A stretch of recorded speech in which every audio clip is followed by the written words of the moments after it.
All right, guys. Ooh, I'm stepping on something. We've got a love tester here. We've had them in the last 2 auctions. We didn't have one in the first one, I don't think, did we? Don't think so. Yeah, I don't think so either. This is a different one, different style than those last 2. Those were kind of one-offs that I just picked up in weird places. This is a more traditional style love tester. I think these were made like in the 60s, if I remember right, or 70s, something like that. They're modeled after one that was made like turn of the century, and I mean like the 1900s. Because, I mean, when this was new, you could see on here it said no electricity, ha ha ha. Because the original one did say no electricity, I think. I don't know how it ran. It must have had batteries in it.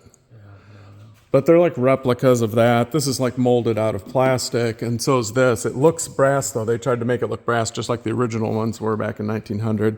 Cabinet's in really good shape on this. It's just outstanding condition. And gosh, everything is really, I mean, this backdrop is perfect, which is nice because when that gets dirty, I don't know what you do. And it works good. And it works good.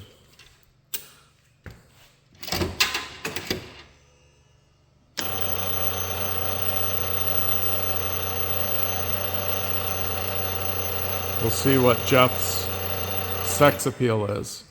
Naughty but nice. Okay. I don't know. I can't comment because I'm not sure. But the machine does know. The question is, does your lover know?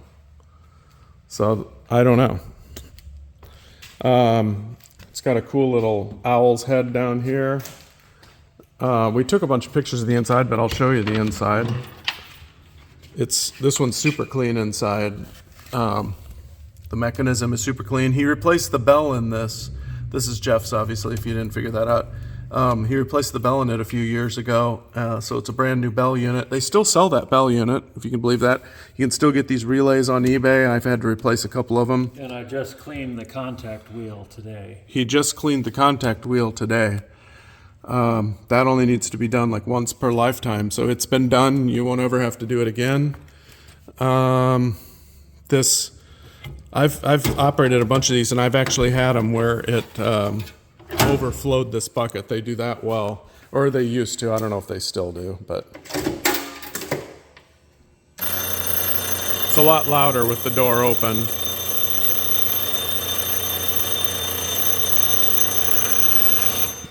Yeah, and this one isn't. This one has like the curved opening for the wood. I've got some others that just have a flat opening, so this is a little bit more decorative. It's got real glass there, not just a piece of plexi. It's all cloudy and scratched. And it's got both keys. It's got the key to this top thing and the key to the, yeah. Those are both, it's important to have both those. You need to be able to change the bulbs when they burn out. I put LED bulbs in mine now, although it doesn't look as vintage that way. So it probably is better. This is how I used to always operate them, with like real random bulbs.